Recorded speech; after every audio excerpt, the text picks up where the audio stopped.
Okay. So you were talking about I how was many talking times you get about, out of the car, like there's road an old rage. rap song that I can't even remember who sings it, but the guy basically said that you should never let somebody live in your head rent free. Mm, And that's all that always stuck to me. I have no idea who said it. I tried to Google it afterwards. Maybe I'm on crack and I'm the one that thought about it, but I doubt it. I swear I heard that somewhere. But all to say that you should never let people live in your mind. no. It's your mind. You should control that. So, man, it's everywhere. Losing your cool is something that should be avoided at all cost. Yeah. The Because not only only that, you can't reason, even think straight after that. Like, but that's exactly right. The yeah. only time that you should lose it is in a life or death situation. You wake up in the middle of the night and there's somebody in your house, your kids are there, your wife is there. I can tell you this, that I'm a very nice guy in person. I will do anything to help you. Like, I'm the type to pick up garbage of other people on the ground. I'm the type to stop on highways to help people. This Mm, is me. But fuck with my family, see what happens to you. yeah. I will rip that head off your shoulder and go back to bed afterward, no problem. Yeah. But Yeah, that is the without a doubt. only time that it is that type of behavior is okay, Mm, right? It mm-hmm. should never be okay outside of defending your family, Right. outside of defending yourself. And then the fifth virtue to me is not. I would argue that it's probably the most important is faith. You Mm-hmm. need to have faith. You need to, and and I know most people. I'm a Christian. I am not your typical Christian, obviously, but I am somebody that believes in God. And most people see faith as an extremely religious term, but so I normally explain it in a way where there's three types of faith, and nothing happens without faith. And let me tell you why that is. If you look at self-confidence, how is it ever possible to build confidence in yourself if you don't first have faith in yourself, that you don't Mm, believe that you're capable of achieving something? This is the first step to building to self-confidence, is to believe that you're capable of doing something. Then how can you ever build a new relationship with someone or a relationship with a new person if you don't first have faith that they are the person they say they are? mm, You can't trust others if you don't believe that they are who they right. say they are. And to go back to purpose, how can you ever find your life's purpose if you don't first believe or have faith in the fact that you were put here for a reason, that you have a reason for living, that your life means something and you're supposed to accomplish something, whatever that is. But if you don't first believe that you were put here for a reason, how can you ever find real purpose, your life purpose? Mm, that's very true. Or how can you do anything? Like, how can you even go out the front door if you don't have faith that you're not going to come back at the end of the day? You know, one of the things that has allowed me over the years to do all the things that I've been doing is the fact that I know to my to the core of my soul that what I'm doing right now is exactly what I should be doing. There's no question. I never doubt it. Never. Never.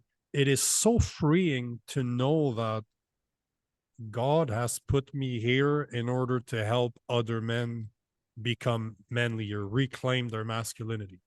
Mm, So this is what I do every day. This is all I think about every day. And it's not because I force it. It's just because I know why I was here, because I did the work to figure out what my purpose is. And now my purpose is everywhere. Everything I do is attached to that. mm, But I yeah, never question it. It's right. not a question. It's not, is it what I'm, no, it is. It is. I'm always finding new ways and developing new ways to get there. But at the end of the day, it always comes down to the fact that this is what I'm meant to do. And I have all the faith in the world that this is what I'm supposed to do. There's no questions. It's Mm, very freeing to not to question yourself is very freeing. mm, It's like removing 100 pounds off your shoulder to just say, hmm, this is exactly what I'm supposed to be doing. If you stop doubting that, you can stop wasting your time questioning yourself. Instead, question how you're going to accomplish it. Instead of, oh, is that what I'm supposed? I don't know what I want to be when I grow up. How about for the people that are in the entrepreneur space, or their own business, and they're always like, how long is this going to take? Is this even going to work out? I feel like that's just so freeing there of its own. It's like, dude, if you enjoying what you're doing, Mm-hmm. whether that, regardless of social media day and age, it takes 2 years, it takes 12 years, 15 years. If you're Mm-hmm. happy and this is what you're supposed to be doing, just let it be. Man, when I left Canada about a year ago, I left my job as a sales engineer, which is a very high paying job, and I refinanced my house. I cashed all my investments. I dumped that in an account, and I've been trying to build a business ever since. As I'm traveling in an RV to places we never know where we're going. Mhm. I don't even know. This morning, my girlfriend and I are starting to figure out where we're going because where we are right now will expire in 2 weeks. We have no clue. We have no idea what we're going next. We want to go down south because we don't want to winter anymore, but we don't know. We have no clue. Could be Texas, it could be Florida. We don't know. We have no clue where we're going. But This we is have faith that wherever we're going is the right place. and this is what your conscience told you. This is what you have to do. It's my heart that tells me that is, Mm, forever I was calling it my instincts. Forever until very recently, until the last year, I was always calling it instinct. I've always had very good instincts. I've always listened to my mm. instinct. And I came to realize over the past year that it has nothing to do with instincts. I Uh, just always had faith.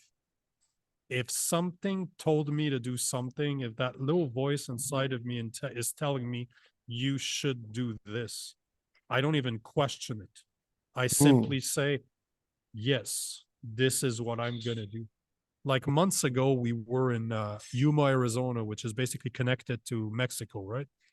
And we were just there because we needed to get out of the US and come in back in as visitors in Canada. From Canada, we have 6 months visa, right? So we went to Mexico for a little while. We came back. It resets our visitor visa. And the I was in Yuma. I was walking my dog. We were right on the Colorado River. I'm a big fan of cigars. So I was sitting there, beautiful day. I'm just sitting in the sand, looking at the Colorado River with my dog, with nothing else, and I'm smoking a cigar.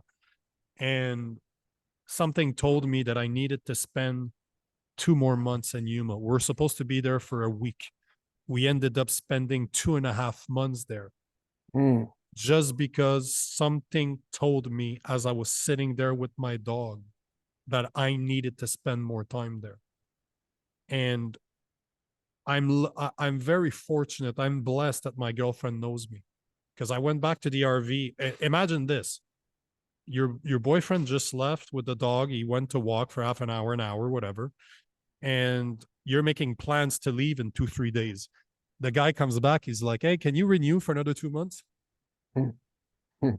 No, but she never questioned me, and this is why it's so important to find. Again, I always come back to that, but that's why it's so crucial to have somebody that their values align with you. My girlfriend has 100% faith in me, and she expects me as a man to be the leader. She expects me to lead. Mm. So it's not an argument. I will listen to her opinion. Like right Right, now, I'm telling her, where would you like to go? And she's like, oh, we could go there, we could go there, we could go there. But at the end of the day, I'm the one that's going to choose. right. I'm going to one that's going to tell her, you know what? Yeah. You know what? I agree. Let's go there. Or you know what? No, I disagree with you. We should go there. Guess what? It's not an argument. We're not getting in a fight over this. She knows that I have the last word, but it's not in a way where I'm more powerful than you are. It is Right. just in a way that I allow, as you so said earlier, my girlfriend is very feminine. This is why I love Mm, my girlfriend, because she mhm, lives her feminine. But that also means she chose an alpha male. She chose a man that lives as masculine every day. So mhm. why would she try to cut my balls off and not let me lead when this is what a man is supposed to lead? Yeah, I definitely noticed that. There's just so many, like so many, you could say women without fathers and all. Mm, I mean, you could be one of the most masculine alpha type of dudes out there, but mhm. women who are not in their feminine or No, like don't even have any clue as to be it will never give that up. Never. and you Which is know there, fine, it's just great because that's you don't want to be around that anyways. but the thing is that it's not fine. This is why this is happening so much, is because we're letting it happen. We we believe that this is fine, but it is not fine. And let me tell you why. Because eventually that woman will dread you. That woman will hate you because you're not allowing her to be feminine. Right. No, Women, you know, there's exceptions when it comes to, there are women that are more masculine by nature, and there's mhm. men that are more feminine by nature. This is just the way they are. This is how they were made, and it's nor good or bad. It just is. There's no problems there. But if you force a feminine woman in a masculine role because you're not manly enough to take that role for her, she might let it happen for a while, but I guarantee you one day she will resent you for it. And guess what? She will leave you for somebody that fills the role that she needs to be filled from her partner. Mm, that is without a doubt. And you know, you were saying this, if a man doesn't have the discipline or the conviction to do something for himself, do it for your family. And I agree with you 1,000%. You know, I was talking about this on a podcast yesterday, and the guy asked me, what about the young men that are 20 years old? What should they do? I'm like, prepare yourself, acquire the virtues that your family are going to need from you. They will Yeah. need you to be courageous. So do things that scares you. They will need you to be a provider. So guess what? Find those natural skills that you have and push them. Fuck how you feel about, oh, but this is what my passion. No, no, screw your passion. Right now, your job is to become a provider, because one day you will have a family that you will need to provide for, and they will depend on you for it. Become Yeah. a protector. It's not because you don't have anybody to protect right now outside of yourself that you shouldn't be a killer. You should be. You Yeah. should be a killer, but have it under control. You should be tempered so you don't lose your shit every single time your wife does something that is feminine, that you don't Right. lose your shit every single time you do something that your kids are doing because they're kids. And Right. you should have faith, because faith will remove that massive weight off your shoulder. It's the responsibility of somebody else. All I need to do is do what I know I'm supposed to be doing. Yeah. Yeah. I'd even take that a step further is like build the skills that you need to now. Cause I know 100%. it's hard. Like I know it can be tough to tell a young man, like, dude, listen, you know, I've been there. Like I've been the dude that's chased after so many girls, and I've had to pay the price for that in my 30s for Mm-hmm. sure. Yep. At the end of the day, that urge to want to have sex with a lot of females is always going to be there. There's always there's just always going to be another hot chick. There's 100%. like no matter how many times you do something with chick, it's never going to add up to just building a skill set. No. I know it's very popular in the men's community to be like, well, yeah, you want to sleep with as many chicks as you can to get a skill set so where she doesn't leave you in bed. It's like, dude, that's not true at all. Like you could have, be the most dynamic in bed, but if you ain't got nothing to show for anything, if you can't provide, why is anybody going to want to start a family with you? You know, what are the two things that women look in a man when it comes to a long-term relationship? Oh. I would say security and just leadership. Uh, Maybe that ties into both. So women want they want resources, so money, let's call Mm, a spade, and they want status. They want somebody that makes them look good. That's why women that are married to doctors, they're always going to say it to anybody that's listening, that their husband's a doctor, because it holds status. A lawyer is the same thing. Politicians. Why do you think there's a first lady? Because that gives her status to be married to a powerful man. mm, Men need to understand that you don't need to compete for women. Women will compete amongst each other. 95% of women fight for the top 5% of men. This is what every single study out there shows, that in their 20s and even in their 30s, all women out there fight for the top 5%. So instead of trying to manipulate women through pickup artist techniques, how about you spend all your living time mastering yourself and becoming a provider, becoming a protector, because those are the skills that women expect from a real man. Yeah. So why spend your time trying to sleep with a bunch of whores? Call a spade a spade. How about you start developing yourself to become a top 5% and have the women fight for you? Right. Even just to take that more a little bit further is if you're doing those things, the women are naturally going to come anyways. 100%. Because when Yep. you're working on yourself, it's funny. People want to learn all this like game and all this like techniques and all that. But dude, if you're just working on building yourself, you're going to give off that kind of energy that people naturally, attract to. Like, doesn't matter who you are, people will see that and like, oh, even if it's like a dude, they'll want to be a friend with you. A chick, she'll want to talk to you. And then once you start talking, things just play out. So it's really funny. But it's so simple. Hmm. But it comes down, one of the biggest problems that we have when it comes to men and women is that we don't realize what we control. Mm, We don't have enough self-understanding to realize what it is at the end of the day that we control. And mm, there's only three things that we control. We control our emotions, we control our actions, and we control our reactions. That's it. And controlling your emotion is one thing. Controlling your action is normally the easiest one. Like being able to sit down and plan your stuff, because that's what an action is, right? It's just a step that you take. right. But what's the hardest one to control is your reaction, when you unconsciously react to something. Mm, But people don't understand that those are the only three things you have the power to control. Everything outside of that does not belong to you. Like mm, right now, I want to hit the gym. Once I'm done the gym, I'm going to pick up some stuff at the grocery store. My action is to go to the grocery store. Am I going to get there or not? Out of my control. Out of my control. For all I know, there's a drunk guy that's going to kill me in the car. hmm. Knocking on wood that that's not what's going to happen. But what I'm saying is those are my choice. I choose to go there. But there's nothing telling me that I'm not going to meet an asshole that's going to give me the finger, that if I didn't have enough temperance, I end up going to jail for beating up somebody. Yeah.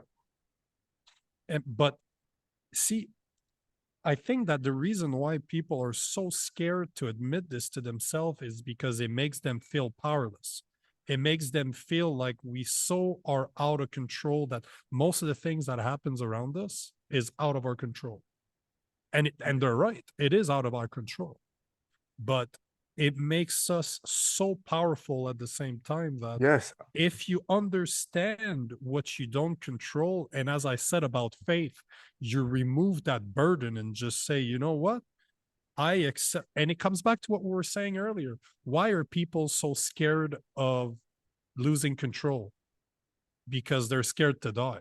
At the end of the day, they're scared that one day that light's going to shut off. That's Mm, the biggest scare. That's one of the biggest fears that people are going to have. That means, oh shit, I don't control it. So I'm going to do everything I can not to die. But it's not in mm, your control. hmm. You could die. I could die 50 years from now, like I could die tomorrow. Again, out of my control. So why would I prevent a fear from controlling my life when I can simply say, you know what? It is a fact that I'm going to die. I will Mm, accept that fact and make sure that I live 5 lifetimes within the lifetime that's given to me. Make sure that mm, every single time I want to do something, I just do it, right. because this is my power. I control those actions. Yeah. That's that's too funny. I was just having a conversation with a guy, and he was just saying that those who are try to seek the most control have no control. Mhm. I was like, wow, that's so powerful because it's just so true. Like, why, if you are truly in control of yourself, why would you need control over any other thing in the world? You don't control them. It's an illusion. Yeah. This is why, to me, meditation has changed my life. Being able, because meditation, all meditation is at the end of the day is to stand still within that moment, Hmm. is to let everything around you happen, counting your emotions, counting nature, counting whatever happens around you, and you being still. This is all it is. You are just living. You are controlling your action, your reactions, and your emotion during that time frame, but you accept that everything around you can happen. You know, I meditate in gyms all the time. Every time I finish a workout, I'll meditate because I need to snap back off the adrenaline that I've been going on for an hour. And before I get back into the world, I need to center myself back to remove that very masculine energy to just recenter Yes. myself. Because I'd be Right. curious. I'd be curious to see a study of accidents that happen, like violence happening when guys leave the gym. And I'm ready to put my hand to fire to say that there is a lot more violent incident, like road rage, for example, being one of them, that will happen right after the gym because guys have been pumping themselves with high beat or whatever pumps them up music wise. Yeah. And they've been Right. hitting the gym for an hour and they don't Right. recenter themselves. They just get out there. What do you think is going to happen?